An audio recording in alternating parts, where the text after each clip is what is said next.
Vas-y. Joachim. Génial. C'est mon poulain.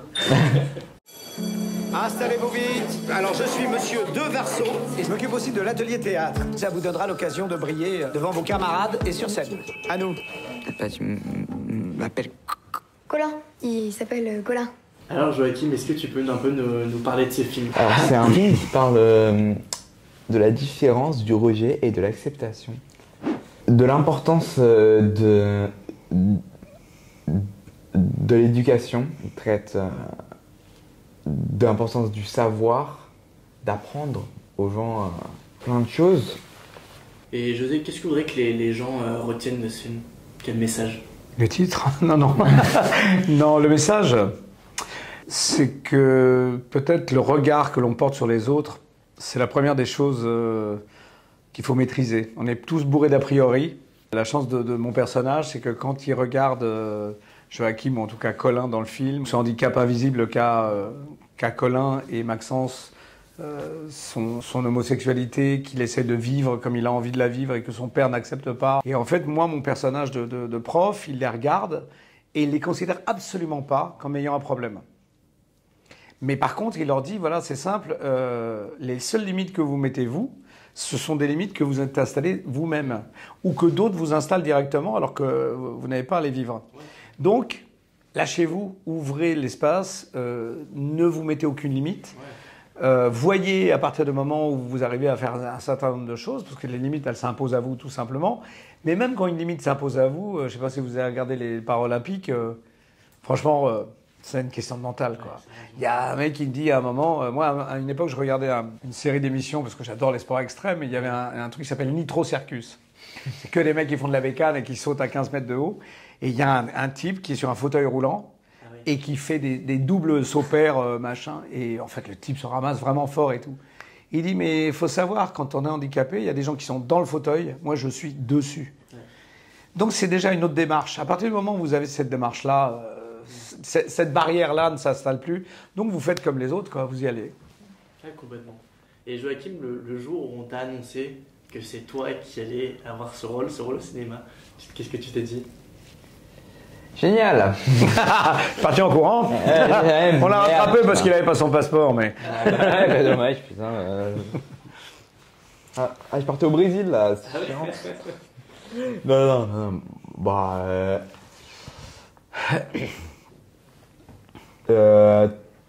très heureux. Vraiment, c'était un truc, il y a 2-3 ans, j'imaginais jamais le faire, quoi. Je suis en mode waouh. Mais en fait, j'ai réalisé après le tournage, je me suis dit putain, je vais être au cinéma. Ouais. J'ai dit waouh. Et en fait, bah voilà quoi. Ça y est, il a acheté une maison en Normandie. Voilà, c'est bon. Non. Est-ce que vous vous souvenez tous les deux du premier jour de tournage? Oui.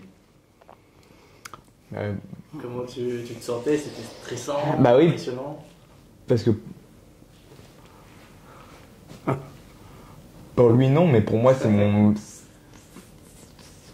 mon premier jour, de mon histoire, c'est ça. que je fais du cinéma. Je fais waouh, c'est partout et tout. Mais en vrai, j'ai trop kiffé et je m'en suis. Je crois que je me suis plutôt bien débrouillé, j'ai l'impression. Ouais, mais complètement, je trouve remarquable. Ouais. Est-ce que vous avez une petite anecdote à nous partager qui s'est basée sur le tournage, un moment qui était amusant? Qui faisait extrêmement chaud. En fait, c'était la canicule. Vous savez, en Auvergne, quand on est à Clermont-Ferrand, en hiver, vous avez un froid de dingue, et l'été, c'est un four. L'été, c'est dans les terres, et du coup, c'est un four. Et nous, en plus, on a de l'éclairage à l'extérieur pour faire le soleil. Ouais. Donc quand c'est la canicule, que vous avez en plus des tonnes de watts derrière qui allument, et que nous on était habillés en hiver, en doudoune, là j'ai bien 45. Vu. Moi je me suis bien marré parce que les premiers jours ils faisaient les malins, ouais ça va, on va tourner dans un film, ouais la rentrée elle va être démente. Puis le lendemain, putain, sapé en doudoune avec l'auto, je fais, et alors qui c'est qui est en train de tourner? Donc voilà. Ouais. Ah oui, parce que le cinoche ça a l'air très drôle comme ça. Moi j'adore, ça me fait toujours rire. Quand je vois les gens qui font de la figure pour un soir, Ils arrivent à 2h du matin. Ils arrivent super excités, ils ont mangé. Bien alors, comment ça va? Je suis super, ça va. 1 heure après, je vais alors, comment ça va? Super. Et à 4h du mat, ils sont pliés, quoi. Ah ouais, c'est sportif. Et sinon, je voulais vous jouer ce rôle de professeur de théâtre. Pourquoi vous pensez que c'est important pour les élèves d'aujourd'hui de faire du théâtre? En quoi ça peut être bénéfique? Écoutez, parce que de nos jours, jeunes, vieux, enfin n'importe quelle génération, on est tous jugés, surjugés. On vous interdit plein de choses, vous n'avez pas le droit de parler, de dire ou de faire quoi que ce soit sans que vous ayez un jugement de valeur quelque part. Et le théâtre, c'est le seul lieu, quand vous êtes sur scène, où vous avez le droit d'être ce que vous voulez, de dire ce que vous voulez, sans qu'on vous juge, parce que vous faites un travail. Si tout d'un coup, vous faites un personnage extrême, je dis n'importe quoi, un violeur par exemple, vous avez droit d'être un violeur sur scène et de vous comporter comme un violeur sur scène. Donc c'est un lieu où il faut accepter que l'autre soit la pire chose humaine et qu'il se comporte et que vous vous comportiez dans des méandres que vous ne connaissez même pas de votre personnalité. Je ne dis pas ça pour le cinéma plus jeune et amateur et tout ça, mais c'est pour vous donner un ordre d'idée de l'endroit où vous pouvez aller et qui peut déclencher chez vous une introspection de comprendre comment vous pourriez vous comporter si vous étiez dans ce sens-là. Et si vous faites un tueur en série et si vous regardez des gens, vous êtes obligé de décortiquer toute la vie de cette personne pour comprendre comment elle en est arrivée là. Donc, du point de vue de la connaissance de l'âme humaine, c'est fantastique. Du point de vue de ce que vous pouvez faire sans être jugé, c'est fantastique aussi. Et quand la séance est terminée, que vous avez travaillé sur ce personnage, que vous avez fait croire à ça, vous sortez de là et vous revenez à votre vie normale. Mais c'est peut-être le seul endroit de liberté qui reste sans jugement. Voilà. Ouais, c'est vrai, complètement. Et Joachim, vous avez un coach, Daniel, qui vous a préparé psychologiquement.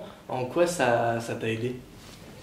Ça m'a aidé déjà dans l'appréhension des textes, parce que mine de rien j'ai un peu de texte quand même. Il m'a préparé à cette énorme épreuve qui est de jouer dans ce film-là, qu'au final j'allais en baver, hein, que ça allait pas être de tout repos. Mais je pense qu'on a tellement bien travaillé qu'en fait je pense que sur le tournage j'étais prêt, quoi. Ben justement, c'est stressant en vrai, même pour tous les acteurs, même vous, j'imagine ça peut vous arriver aussi d'être stressé avant un tournage. C'est quoi un peu les petites techniques pour vaincre le stress sur un tournage? Être le mieux préparé possible. En fait, le stress, il vient du moment où vous n'êtes pas préparé. À partir du moment où vous êtes préparé, vous allez essayer d'atteindre le maximum pendant que vous jouez. Et alors quand il se passe des choses extraordinaires, vous êtes tellement bien préparé, vous êtes tellement concentré que à un moment, il y a quelque chose qui se détache un peu de vous et vous touchez un instant de grâce. Tout s'aligne parfaitement. Ça arrive de temps en temps et c'est un moment... vous n'avez plus l'impression que c'est vous qui jouez. Vous voyez ce que je veux dire? C'est ces moments de grâce absolue qui sont comme de la transe presque et qui font que tout s'aligne parfaitement bien. Il y a un film qui s'appelle Ça tourne à Manhattan, je vous conseille de le regarder, parce qu'il y a un moment, c'est très très bien réalisé. C'est des types qui essaient de faire un film et c'est une catastrophe. Il y a tous les pires trucs qui peuvent arriver. Il y a ce gars de petite taille qui est dans Game of Thrones, qui est gigantesque et qui s'énerve parce qu'à un moment, il dit « Putain, c'est pas vrai ». Je dis « Même moi ». Il me dit « Mais pourquoi vous prenez un nain dès qu'il y a un rêve? C'est quoi l'idée ?» Why does it have to be a dwarf? What? Why does my character have to be a dwarf? It doesn't have to be a dwarf. Then why is he? Même moi, je rêve pas de nain quand je fais un rêve et machin. Et à un moment, tout se dégoupille, ça devient une catastrophe. Et puis tout se met dans un axe et le truc tombe pile poil. Alors, c'est le cinéma. Mais souvent, je vous le dis, ça se dégoupille très souvent. Okay. On n'y arrive pas tout de suite. Et Joachim, est-ce que José il te faisait rire entre les prises? Oh, bien sûr. Alors là, ah, mais le nombre de conneries, oh mon Dieu. Ah bon? Mais qu'est-ce qu'on s'est marré, lui. Ouais, ouais. Le Non, nombre on a de beaucoup conneries ri. qu'on a fait. Ah bon? Et réciproquement? Ah bah, Ouais, bah oui, parce que l'idée, c'est de pas mettre de hiérarchie dans ce truc. Moi, j'avais pas envie de faire prof, j'avais envie de faire partie de la classe. Et deuxièmement, de mettre tout le monde à l'aise, pour que tout le monde ait envie de jouer et s'amuse, et qu'ils n'aient pas de peur de moi, et Joachim qui soit à la cool et qui voit que je leur sors des horreurs. Puis après, il y a l'autre truc, c'est que pendant qu'on était en train de faire cours, c'était toute la journée avec 40 degrés, les autres en doudoune, en train d'attendre, les pauvres, ils se tapent déjà toute l'année dans une classe, et là, tout le mois d'août, ils sont enfermés dans le truc. Donc à chaque fin de scène, je prépare un élastoc avec une énorme vanne, mais pourrie de chez pourri. Et je disais, oh, il a pas dit ça. J'ai dit, ouais. Et en fait, ça les gardait très concentrés, voilà. Donc, C'est fort, ouais. Et justement, Joachim, il y a des scènes de moquerie envers le personnage de Colin. Est-ce que toi, t'en as reçu peut-être des similaires aussi dans la bien vie? sûr. Bien sûr. Et je me suis fait harceler sur ça du CP à la 5e. Je sais pas la 5e. Ouais, donc 7 ans. Ah ouais. 7 ans, c'était pas... C'était bien pire que ce qu'il y a dans le film, clairement. Et du coup, c'était pas peut-être difficile de tourner certaines scènes où ça a pu rappeler... Si. Clairement. Parce que Et donc là, comment on fait? Est-ce que tu te reposes peut-être sur les autres acteurs qui vont te... Non, je vais au-delà de ça parce qu'au bout d'un moment, bon,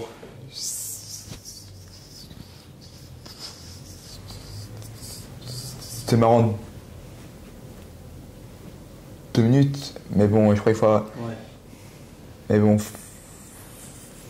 faut avancer quoi. Oui, bah complètement. T'aimerais faire d'autres films? Bien sûr, avec plaisir. T'aimerais bien? Ah bah oui. Et est-ce que du coup, José, c'est un bon professeur ou pas? C'est un excellent professeur, je veux dire. Très très bon. je ne sais pas si je serais vraiment pris par l'éducation nationale, voilà, bon. mais pour raconter des trucs et pour apprendre des trucs foireux, il n'y a pas Alors là, meilleur, il est hein. parfait là. Oh là là. Ah ouais. Non, ouais. Non, ce qu'il y a de bien, c'est simplement pour rebondir là-dessus, Joachim, quand je l'ai vu, puisque moi je l'observais beaucoup, j'avais l'impression que dans le film, enfin, à force d'avoir été traité de s'être fait harceler par des crétins toute sa vie, que tout d'un coup, il est retrouvé plein de camarades qui, eux, étaient intelligents, de voir des adultes qui étaient super bienveillants. Il s'est dit quand même, c'est génial, quoi. Il y a un moment, c'est pas parce qu'il y a des crétins à un endroit qu'il n'y a pas des gens aussi formidables ailleurs. Et donc j'ai l'impression qu'il a trouvé un vivier là dans lequel il s'est dit, bon bah, ça donne de la foi dans l'avenir et dans l'humanité. Quand on rencontre des gens qui sont pas bêtes, qui sont pas idiots, qui sont machins, on se dit, ah, putain, quand même, c'est cool, quoi. Il y a aussi des gens bienveillants.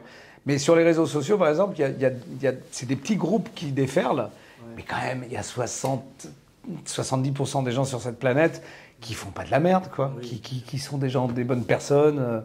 Sont pas, on a l'impression qu'on est avec que des tueurs en série, des gens qui insultent et machin. En fait, c'est un noyau grand comme ça, quoi. Parce qu'ils font beaucoup de bruit. Ouais. Bon bah merci à tous les deux en tout cas. Et Merci à vous. pour la fin, écoutez.